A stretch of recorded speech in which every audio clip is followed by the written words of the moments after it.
Today we're here to talk about hockey, but I'm not going to give you a breakdown of every basic thing about hockey because this is not an hockey explained video, or rather a hockey explained video. I'm just breaking down the advanced nature of what happened in the previous chapter. Now, fun fact, before we begin the video, something that I just realized because, you know, shout out to the wiki, there are 17 confirmed users dead and alive of all three forms of hockey, right? Canon material, obviously. Not going to go through them. You can probably guess who they are. And there's 75 confirmed users of observation and armament hockey, right? And then there's 16 confirmed users of observation hockey only, and only 8 confirmed users of just armament hockey. It is a weird thing because technically Mihawk has not been confirmed as a supreme hockey user or Conqueror's hockey user in either Blackbeard or any of the admirals other than Sengoku. And we feel like at least 1 or 2 of them should have it. And then just for armament hockey only, they have Ryuma in there. So either way, I thought that was really interesting, the numbers when you talk about hockey in general. But enough fluff, all right? What is happening? Today, the focus is just going to be armament. Hockey is one of my favorite topics to talk about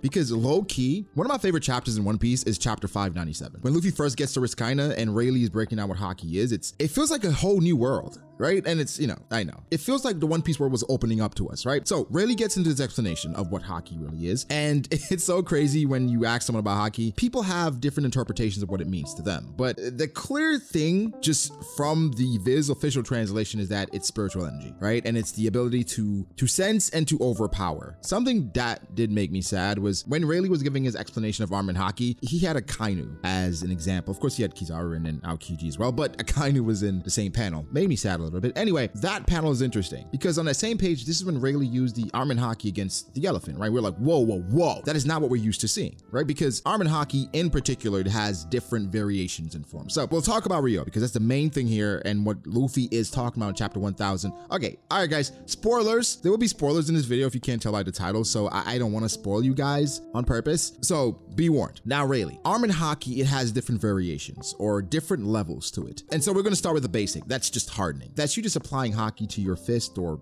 feet or head. Another thing with armament hockey, though, that I just want to point out, you can be using hockey without it being seen, right? But just armament hardening is the basic form or the basic application of armament hockey, and typically it is black. Imbuing, that's when you can imbue your swords, making it black, Doflamingo making his actual coat black, or Katakuri making his fist black that are not attached to him, using his mochi goodness. Even Virgo and Akuja, and people do speculate this ties into permanent black blades. I think there's a lot more to it. Mihawk does explain this as every nick is a mark of shame, so you assume armament hockey has something to do with establishing or upgrading your sword to a black blade. However, we move on, and those were the basic techniques of armament hockey. We're gonna get into the advanced things now, so be prepared. So the first advanced technique, that is subscribing to the channel, all right? It is red, turn that sucker clear, or rather not red, right? Look down, make sure you are subscribed because YouTube be tripping. If you are subscribed, just drop a like. But seriously, the advanced techniques, it varies. But the first thing is, you can say a mission. First user we can say probably use this was Sentomaru.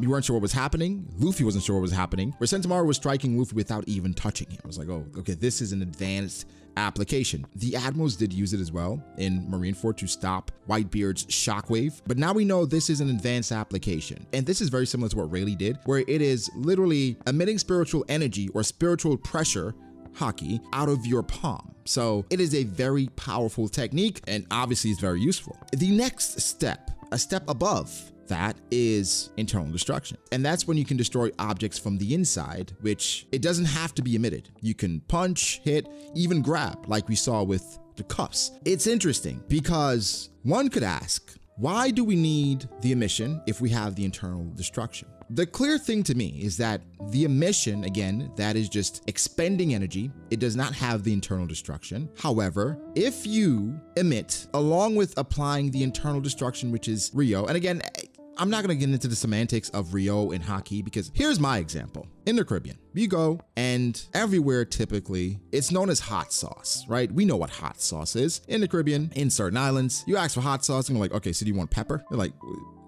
what? No, I want hot sauce. Well, we call hot sauce pepper. And it's like, well, it's the same thing, but no, it is actually hot as shit. It is not the same thing, right? Hot sauce in the Caribbean is like completely different, but it's still hot sauce. In Wano, hockey's called Ryo, but the concept and how to decide to teach Haki, it's different. Even though it's the same thing, technically it's just Haki, the concept and the process is different. It is the advanced application. So when I mention Ryo, it is literally talking about the advanced application because Haki is obvious. When I say Ryo, I'm talking about the advanced application, the emission, the internal destruction, right? Because that's where we're learning it in Wano. Now, obviously with Armin Haki, you were able to grab Logias. You do not nullify, right? You still are affected by the elements. And this is the great equalizer. And this is what I want to talk about really quickly. Just your knowledge of advanced applications and why they matter. Okay, so we talk about emission, we talk about imbuing, we talk about internal destruction. What Luffy's doing at this point also involves Conqueror's Haki. Conqueror's Haki, advanced Conqueror's Haki, we can classify that as infusion. But what is the difference between the infusion, internal destruction, emission, and even the imbuement? I think what it is stacking all these things together to come up with the most powerful attack you could think of. Because you would say, well, when we infuse Conqueror's Haki, we do not, it's technically not touching. However, advanced Conqueror's Haki does not guarantee internal destruction. It is a whopping blow, but for instance, for Kaido, not saying he does not know how to use Ryo, the advanced application, the internal destruction, but if he did know how to use and he attacked Kinemon with his advanced Armin Haki, along with the internal destruction, I would think he would be dead. Psych!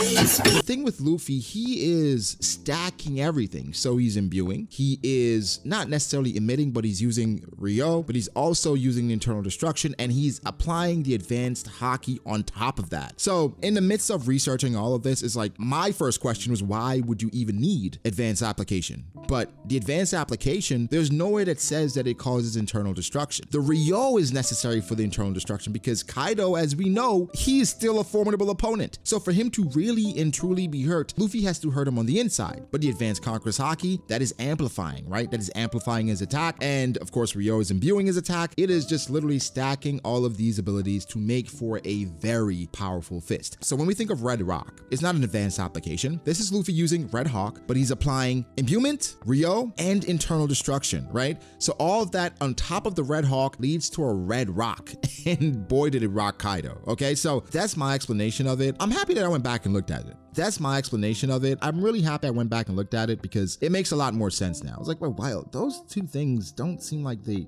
No, but everything is needed, especially if you think into the future with Luffy's possible future fight. Yeah, he's gonna need all that he can get because Blackbeard can remove your devil fruit, right? So not remove, but he can, I'm talking about nullify temporarily. Anyway, give me your thoughts, guys. How do you feel about my explanation? Do you think all this stuff makes sense? If it doesn't, let me know, or leave your own thoughts below. But of course, make sure to like the video if you did. Subscribe to the channel for more content like this. Follow me on Twitter at BragoDAce. Follow me on Instagram at BragoD.Ace. Thank you to my patrons. I appreciate you guys all so much. Again, guys, be sure to like and subscribe, and I'll catch you in the next one.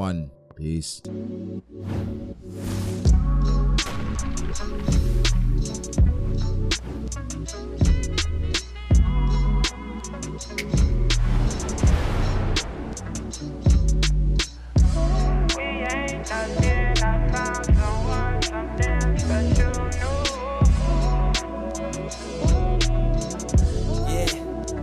Okay, I start doubting me, I felt lost.